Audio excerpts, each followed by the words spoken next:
जब लुशेन के शरीर से एक शक्तिशाली नीली ऊर्जा निकल रही थी, उसने अपने हाथ आगे बढ़ाए और उसकी आंखें खुशी से चमकने लगीं। उसके चेहरे पर मुस्कान लाते हुए गुरुओं की शक्ति अब उसके शरीर में समा गई थी। लुशेन की आंखें भ्रम में चौड़ी हो गईं और उसका मन कई सवालों से भर गया। यांग यिजुओ, वांग हाई और डुआन याइफेंग के शरीर हवा के साथ गायब होने लगे, धूल में तब्दील हो गए। गायब होने से पहले तीनों ने गर्व से मुस्कुराना शुरू कर दिया। लुशेंग का ध्यान उन पर केंद्रित था और वह कुछ हद तक भ्रमित महसूस करने से खुद को रोक नहीं सका। एक अजीब नीली ऊर्जा उसके शरीर के चारों ओर घूमने लगी और यांग यिजुओ ने कहा कि अब से सब कुछ लुशेंग पर निर्भर करता है। अगर नीति ने अनुमति दी तो वे फिर से मिलेंगे। हमारे लड़के की आंखें दुख और आश्चर्य से चौड़ी हो गईं। उसे नहीं पता था कि क्या हो रहा है। लुशेंग ने अपनी आंखें बंद कर लीं और दुख में रोने लगा। कुछ ही देर बाद लुशेंग जमीन पर गिर पड़ा। उसने महसूस किया कि उसके शरीर में ऊर्जा का एक सागर भर गया है। उसने अपनी आंखें बंद कर लीं और ऊर्जा को प्रवाहित करने पर ध्यान केंद्रित किया।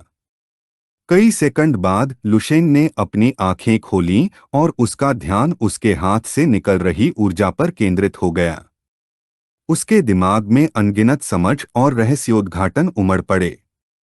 उसने पहले से ही 2 लेवल 15 दांव और 1 लेवल 16 दांव में महारत हासिल कर ली थी, साथ ही अन्य लेवल के अनगिनत दांव में भी महारत हासिल कर ली थी। मार्शल पथ में उसकी नींव पहले से कहीं ज्यादा, अरबों गुना ज्यादा अकल्पनीय स्तर तक बढ़ गई थी। अब उसके पास इतिहास में पहले कभी न देखी गई प्रतिभा थी। दृढ़ निश्चय से भरे भाव के साथ लुशेंग ने अपनी मुट्ठियां कस लीं। उसकी आंखें उत्साह से चमकने लगीं और उसके चेहरे पर मुस्कान फैल गई। अब आखिरकार उसके पास एक रास्ता बनाने की कोशिश करने की सच्ची योग्यता थी, एक आदर्श दांव जो पूरी तरह से उसका था। लुशेंग जमीन पर बैठ गया और ध्यान केंद्रित करने का फैसला किया। उसकी आंखें दृढ़ संकल्प और आत्मविश्वास से भरी हुई थीं क्योंकि उसकी शक्ति छलांग और सीमा से बढ़ रही थी। उसने सब कुछ पूरी तरह से आत्मसात करने के बाद वास्तविकता में लौटने का फैसला किया। हमारे लड़के ने ध्यान केंद्रित किया और उसके शरीर से सभी मार्शल ऊर्जाएं उभरने लगीं। जब वह क्षण आया तो वह सच्ची उत्कृष्टता तक पहुंचने वाला था। उसी समय पृथ्वी पर दिन का समय था और कहीं लुशेंग के परिवार की हवेली थी। हवेली के अंदर अधिक सटीक रूप से लिविंग रूम में कोई व्यक्ति टेलीविजन देख रहा था, जो अराजकता में एक शहर दिखा रहा था। लुशेंग के माता पिता सोफे पर बैठे थे। डर से भरी आंखों से मां ने अपना हाथ पिता के कंधे पर रखा और डर महसूस करने से खुद को रोक नहीं पाई। पिता ने रिमोट निकाला और एक भ्रमित भाव के साथ आश्चर्यचकित हुए बिना नहीं रह सके कि ग्रह पर एक उन्नत सभ्यता द्वारा आक्रमण क्यों किया जा रहा है। यह महसूस करते हुए कि दुनिया अराजकता में डूबने वाली थी। जबकि पिता धूम्रपान कर रहे थे और एक गंभीर नजर से टेलीविजन देख रहे थे, मां की आंखें भ्रम में चौड़ी हो गईं। उसने सोचा कि यह सब झूठ है क्योंकि दृश्य ऐसे लग रहे थे जैसे कि वे किसी फिल्म से लिए गए हों। तभी एक बड़ा विस्फोट हुआ जिसने पूरे शहर को तबाह कर दिया। पिता ने स्पष्ट किया कि चैनल 1 इस तरह का मजाक नहीं करेगा। लुशेंग की बहन, जो अपने कंधे पर स्कूल का बैग लेकर आई थी, आ गई। उसका ध्यान अपने माता पिता पर केंद्रित था और उसने गंभीर नजर से बताया कि स्कूल में कक्षाएं निलंबित कर दी गई थीं।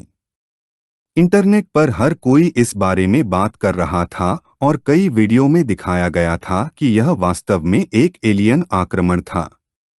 उसी समय क्रोध से चमकती आंखों के साथ इजी की मार्शल आत्मा ने जोर से अपना हाथ घुमाया। अपने रास्ते में आने वाली हर चीज को नष्ट करते हुए सबसे शक्तिशाली मार्शल संतों ने हमला करने की कोशिश की। लेकिन एक साधारण हरकत से इजी की मार्शल आत्मा ने उनके शरीर को टुकड़ों में काट दिया, जिससे उन्हें भयानक दर्द हुआ। जबकि इजी की आंखें बुराई से चमक रही थीं, एक मुस्कान के साथ उसने यह स्पष्ट कर दिया कि कोई भी बच नहीं पाएगा। लुशेंग की बहन माता पिता के पास गई जो सोफे पर बैठकर टीवी देख रहे थे। उसने अपने हाथों को अपनी छाती पर रखा और डर महसूस करने से खुद को नहीं रोक पाई। माँ ने अपने हाथों को अपनी छाती पर रखा और घबरा गई। इस बीच दूसरी तरफ एक आत्मविश्वास भरी निगाह से पिता ने बताया कि इजी की ताकत नीले ग्रह के योद्धाओं से एक अलग स्तर पर थी। डर और आतंक से भरी आंखों से माँ यह सोचने से खुद को नहीं रोक पाई कि क्या सर्वनाश आने वाला है।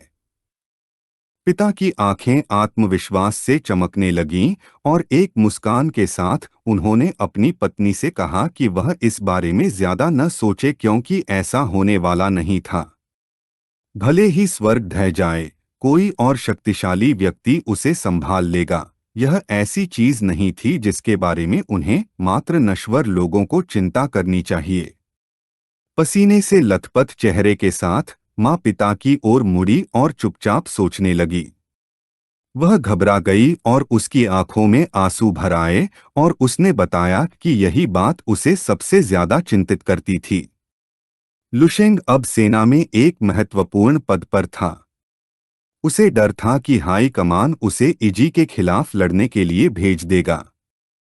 पिता का ध्यान उस पर केंद्रित हो गया और कुछ देर सोचने के बाद शांत भाव से उसने उससे व्यर्थ की बातों के बारे में सोचना बंद करने को कहा, क्योंकि उसे विश्वास नहीं था कि अगर पूरी दुनिया एक हो जाए तो कम से कम एक भी मास्टर ऐसा नहीं होगा जो एलियंस को हरा सके। वह खड़ा हुआ और आत्मविश्वास से भरी आंखों से उससे कहा कि उन्हें सरकार पर भरोसा करना चाहिए, उन्हें लुशेंग के लिए चीजों को जटिल नहीं बनाना चाहिए। और दूसरों के साथ उसने प्रावधान खरीदने के लिए बाहर जाने का फैसला किया और साथ ही घर के तहखाने को फिर से बनाने और इसे बम आश्रय में बदलने के लिए एक टीम की तलाश की। बहन की आंखें चिंता से भरी हुई थीं। माँ खड़ी हो गई और चिंतित भाव के साथ उसकी मदद करने के लिए उसके साथ जाने का फैसला किया। उसी समय जब सूरज की किरणें सब कुछ रोशन कर रही थीं, ड्रैगन साम्राज्य में कहीं बैठक कक्ष था। एक गंभीर नजर के साथ झेंगयू आया और विला में प्रवेश किया। एक सैनिक ने उसके सामने अपना सिर झुकाया और उसका स्वागत किया। विला में लुशेंग के पूर्व मालिक भी थे, जिन्होंने अपनी बाहें अपनी पीठ के पीछे रखी थीं। उसे यह देखकर राहत मिली कि वह आ गई है। एक जिज्ञासु भाव के साथ झेंगयू ने अपना सिर उसकी ओर घुमाया और पूछा कि स्थिति कैसी है। तैन झोंगवू ने एक टैबलेट निकाली जिसमें एक राक्षस के आकार के पंख वाले राक्षस द्वारा मनुष्यों को मारने के वीडियो थे। झेंगयू का ध्यान उस पर केंद्रित हो गया और वह चुप रही। टेन झोंगवू ने खुलासा किया कि यह ईगल किंगडम से आया एक नया वीडियो था। 3 लेवल 9 मार्शल योद्धाओं को हराया गया था और 50 से अधिक लेवल 8 ग्रैंड मास्टर्स को पकड़ लिया गया था। जब उसने खुलासा किया कि अब तक वे पहले से ही ब्लू स्टार पर 5 लेवल 9 मार्शल मास्टर्स को खो चुके थे, तो उसकी आंखें भय और गंभीरता से चमकने लगीं। एक जिज्ञासु नजर के साथ झेंगयू ने अपना हाथ अपनी ठोड़ी पर रखा और विचार करना शुरू कर दिया। उसे संदेह था कि इस विदेशी आक्रमणकारी के पास उच्च स्तर के मार्शल कलाकारों को इतनी कुशलता से पकड़ने के लिए अत्यंत उन्नत पहचान उपकरण होने चाहिए। जब उसने महसूस किया कि उन सभी ने हाल ही में संकट की तीव्र भावना महसूस की थी, तो उसकी आंखें गंभीरता से चमकने लगीं। ऐसे समय में जब होंठ गायब हो जाते हैं, दांत ठंडे हो जाते हैं, तो उन्हें इस खतरे का सामना करने के लिए एकजुट होना पड़ता है। कमरा मार्शल संतों से भरा हुआ था। क्रॉस आर्म्स वाले ने बताया कि एलियन आक्रमणकारी एक सच्चा लेवल 10 मार्शल विशेषज्ञ था। गाइड के समान लेवल पर वे इजी के सामने कोई मुकाबला नहीं कर सकते थे और उन्होंने पूछा कि लू शांग कहाँ है। झेंगयू की आंखें आत्मविश्वास और गंभीरता से चमकने लगीं। उसने उन्हें घूरना शुरू कर दिया और बताया कि लू शांग अस्थायी एकांत में लेवल 9 तक आगे बढ़ने की कोशिश कर रहा था। उसका साधना स्थल समुद्र में था। उन्हें नहीं पता था कि वह कब बाहर आएगा, और वे उसे बाधित भी नहीं करना चाहते थे। वह जानती थी कि लू शांग को अभी भी पता नहीं था कि बाहर क्या हो रहा है। घबराए हुए भाव के साथ भूरे बालों वाले मार्शल संत ने अपना हाथ बढ़ाया और गाइड से मदद मांगने का सुझाव दिया, क्योंकि उसे याद था कि लू शांग की पत्नी स्नोई के पास एक संचारक था जो गाइड से संपर्क कर सकता था। तभी स्नोई अपने हाथ में संचारक लेकर कमरे में दाखिल हुई। जबकि उसकी आंखें गंभीरता से चमक रही थीं, उसने खुलासा किया कि उसने 3 दिन पहले ही मदद के लिए अनुरोध भेजा था। गाइड को आने में कुछ समय चाहिए था। उसने कहा था कि वे जितना संभव हो सके उतना समय हासिल करने की कोशिश करेंगे। डर से भरे भाव के साथ मार्शल संत ने अपना हाथ बढ़ाया और कहा कि अगर लू शांग मौजूद होता तो शायद वे विरोध कर सकते थे, लेकिन समस्या यह थी कि उन्हें नहीं पता था कि वह अपने एकांत से कब बाहर आने वाला था। भ्रमित नजर से स्नोई सोचने लगी कि उसे नहीं पता कि क्या कहना है। उस पल किसी ने अपना हाथ मेज के ऊपर रखा। वह झेंगयू था। उसने अपनी बाहों को पार किया और एक उग्र नजर से यह स्पष्ट कर दिया कि एकांत में बाधा डालना मार्शल पथ में एक बहुत बड़ी वर्जना थी।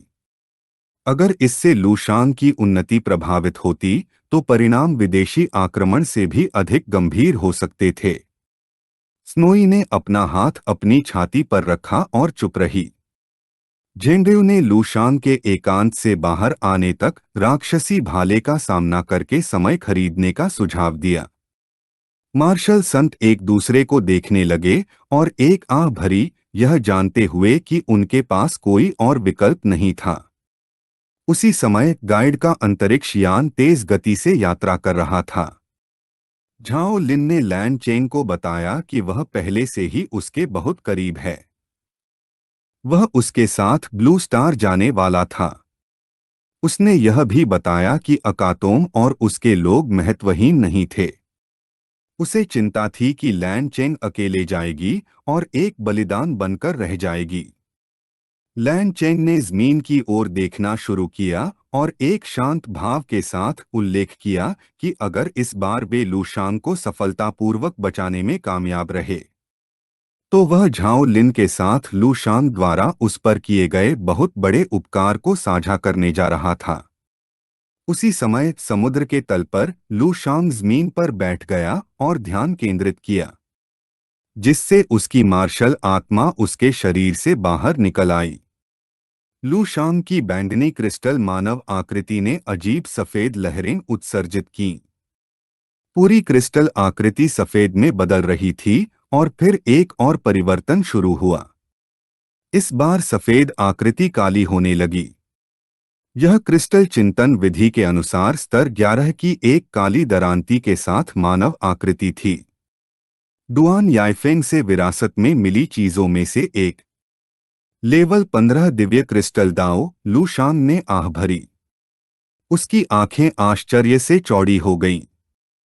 उसे विश्वास नहीं हो रहा था कि लेवल की छलांग इतनी भयानक थी।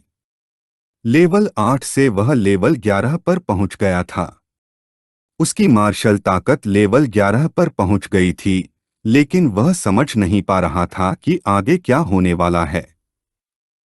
उसे नहीं पता था कि उसका वर्तमान स्तर बहुत कम है।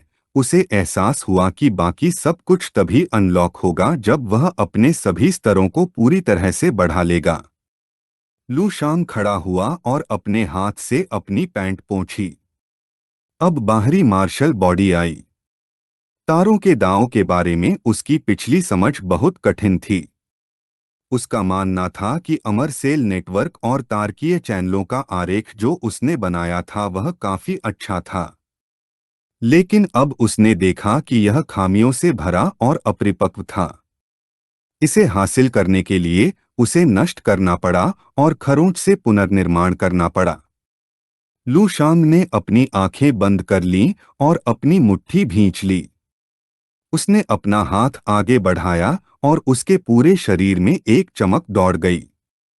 अमर कोशिकाएं प्रकट होने लगीं। फिर उसके शरीर की सभी कोशिकाएं एक साथ फट गईं, जिससे उसे भयानक दर्द हुआ। एक साधारण मार्शल कलाकार पहले से ही निराशाजनक रूप से मर चुका होता, लेकिन लू शांग अलग था। उसके मार्शल शरीर का बेतहाशा पुनर्निर्माण किया जा रहा था। टेंडन और मांसपेशियां एक एक करके बढ़ी। हड्डियां सेंटीमीटर दर सेंटीमीटर पुनर्जीवित हुई। पूरा कंकाल एक चमकदार रंग से चमक उठा, मानो वह शुद्ध सोने से बना हो। लू शांग ने अपना मुंह खोला और पीड़ा में चीखने लगा। कई सेकंड बाद वह जमीन पर गिर गया। उसकी आंखें उत्साह से चमकने लगीं और उसके शरीर से एक अजीब ऊर्जा निकलने लगी। उसने इसे हासिल कर लिया था। उसने इस हड्डी को सर्वोच्च कहने का फैसला किया। इससे कोई फर्क नहीं पड़ता कि कोई उसका मजाक उड़ाता है। वह नाम नहीं बदलने वाला था और वह अब तारकीय अमर शरीर नाम का उपयोग भी नहीं करेगा। मुस्कुराते हुए लू शांग ने अपनी मुट्ठी भींच ली। अब से उसके संविधान को सर्वोच्च तारकीय पिंड पृथ्वी और ब्रह्मांड के 8 छोर कहा जाएगा। इस वीडियो का अंत है। अगर आप लोग अगला भाग देखना चाहते हैं तो हमारे चैनल को सब्सक्राइब करें, वीडियो को शेयर करें और लाइक करें।